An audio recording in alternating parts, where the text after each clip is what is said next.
توبہ توبہ۔ سلطان محمود نے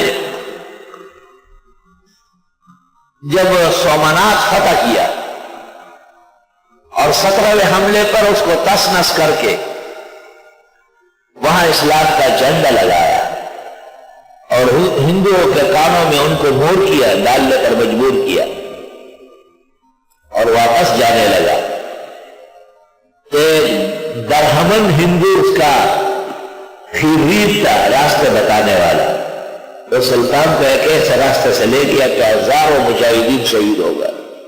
سلطان نے اس سے پوچھا یہ کیا کر رہے؟ اس نے کہا میں بدلہ لینا چاہتا ہوں۔ سلطان نے وہی اس کی گردن اڑا دی۔ اعتماد کی ضرورت کیا ہے؟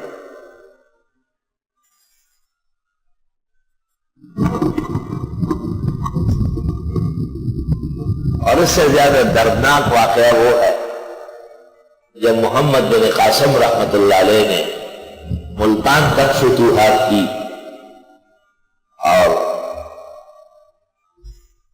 عبد الملک حکمران تھا عربستان کا، اور وہ مر گیا، اس کی جگہ اس کا بھائی آیا، حجاج بن یوسف کی جگہ دوسرا آیا سلیمان۔ وہ بہانے ڈھونڈ رہا تھا محمد بن قاسم کے لیے۔ محمد بن قاسم کو کہا کہ سندھ کے فتوحات پر بہت خرچہ ہو گیا۔ محمد بن قاسم نے جتنا خرچہ اس نے بولا اس سے 4 گنا زیادہ سمندری جہاز بھر کے بھیج دیا۔ وہ گھبرا گیا، یہ تو اتنی آمدنی بھیج دی کہ پوری حکومت چلا سکتی ہے۔ اس نے اس کی جگہ عبد الرحمن کبش کو بھیجا اور اس کو کہا کسی طریقے سے محمد بن قاسم کو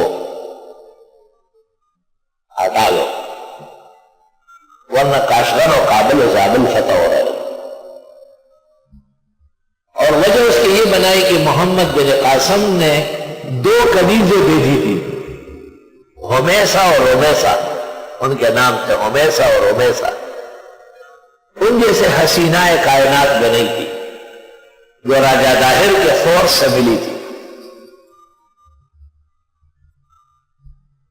جس وقت وہ کنیزیں سلیمان نے دیکھی عرب کے گورنر نے عبد الملک کی طرف سے، تو اس نے کہا واقعی جنت کی حوریں دنیا میں ظاہر ہوئی،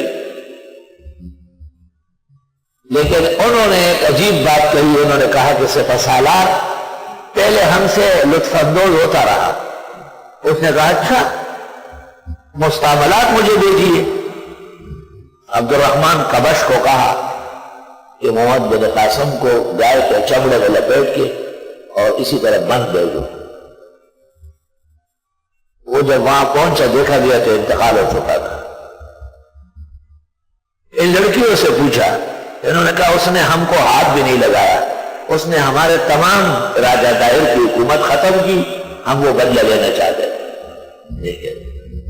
بلا وجہ ذرا سی بات پر قیمتی سپہسالار کو تس نس کر دیا۔